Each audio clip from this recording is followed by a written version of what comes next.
Assalamualaikum warahmatullahi wabarakatuh. Perkenalkan, nama saya Salman Nabilah dengan NIM 3211211022.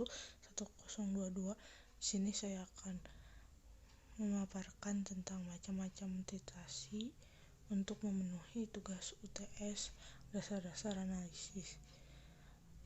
Titrasi umumnya terkenal menjadi 4 bagian. Yang pertama, titrasi asam basa, yaitu yang asidi alkalimetri.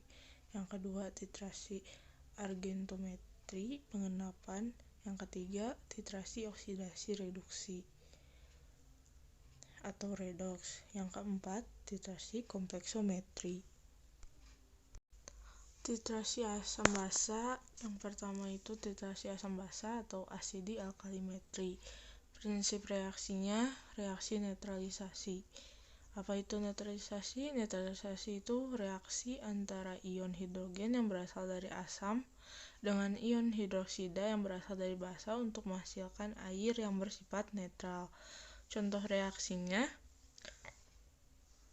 yang seperti terlihat itu NaOH plus HCl menghasilkan H2O. Makanya disebut reaksi netralisasi. Bagaimana cara memilih indikator? Dipilih pada rentang terjadinya titik akhir titrasi. Apa sih perbedaannya asidimetri dengan alkalimetri? Kalau asidimetri itu penetapan kadar suatu basa dalam larutan dengan larutan asam sebagai zat standar sekunder. Jadi kalau asidimetri itu yang di buret itu yang asam, kalau yang di Erlenmeyer basa, sedangkan alkalimetri itu sebaliknya, jadi yang di buret itu basa dan di Erlenmeyernya asam. Penetapan kadar suatu asam dalam larutan dengan larutan basa sebagai zat standar sekunder. Kedua, ada titrasi argentometri atau pengendapan. Prinsip reaksinya reaksi pengendapan. Pengendapan itu gimana melihatnya? Penetapan kadar suatu zat dalam larutan berdasarkan presipitasinya dengan larutan standar Ag nitrat. Indikatornya menggunakan kalium kromat.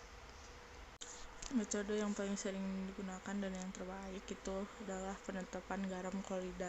Contohnya MCl. Nah, MCl ini bisa diubah menjadi NaCl, KCl, ataupun yang lain dengan logam lainnya. Yang penting ada Cl-nya. Larutan MCl dititrasi secara langsung dengan larutan baku Ag nitrat atau AgNO3 menggunakan indikator kalium kromat K2 atau K2CrO4. Dengan penentuan TAT-nya ada endapan merah Ag kromat. Nah, ini reaksinya. MCl direaksikan dengan AgNO3 menghasilkan AgCl dan garam nitrat. Karena Cl-nya sudah habis bereaksi, maka Ag ini mengikat kromat karena Cl-nya telah habis. Nah, endapan AgCl ini berwarna putih sedangkan Ag kromat berwarna merah. Maka setelah ditemukan endapan merah, titrasi bisa dihentikan. Tidak perlu harus merah. Jika sudah ada endapan terlihat sedikit merah, bisa dihentikan. Dasar metode ini adalah presipitasi bertingkat AgCl dan Ag2CrO4 atau Ag kromat. Titrasi harus netral atau sedikit alkalis. Kenapa harus netral atau sedikit alkalis? Karena jika asam, Ag kromat akan larut sehingga titik akhir titrasinya tidak tampak dan sulit diamati. Nah, sedangkan jika pH-nya ketinggian, AgNO3 akan bereaksi juga dengan basa. Akibatnya titik akhir titrasi akan salah. Yang ketiga ada titrasi oksidasi reduksi atau redoks. Prinsip reaksinya reaksi oksidasi reduksi. Reaksi reduksi oksidasi merupakan terjadinya reaksi antara senyawa baku sekunder, biasanya oksidator, dan sampel yang biasanya reduktor, atau bisa juga sebaliknya, tapi rata-rata sekunder itu oksidator. Yang terpenting ada oksidator dan reduktornya. Indikatornya dapat kadang menggunakan indikator, kadang tidak. Titrasi reduksi ini menentukan indikatornya dilihat dari titrasi redoks yang ada terbagi menjadi dua.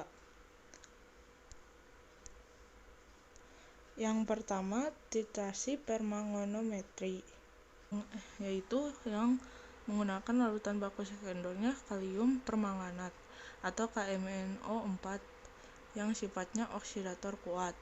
Larutan baku primernya bisa asam oksalat atau natrium oksalat, sama saja. Indikatornya ini tidak perlu menggunakan indikator karena bisa berubah warna meskipun tidak menggunakan indikator dengan syarat suasana larutannya asam. Kenapa harus asam, tidak netral dan basa? Karena KMnO4 itu oksidator kuat. Nah, kalau dititrasi dengan suasana basa atau netral, nantinya akan membentuk endapan warna coklat MnO2, dan titik akhir titrasinya akan sukar diamati. Yang kedua ada titrasi iodimetri dari cabang titrasi redoks. Perbedaannya ini larutan baku sekundernya sudah beda, larutan iodium atau I2. Lalu larutan baku primernya kalium iodat atau KiO3 dengan indikatornya amilum.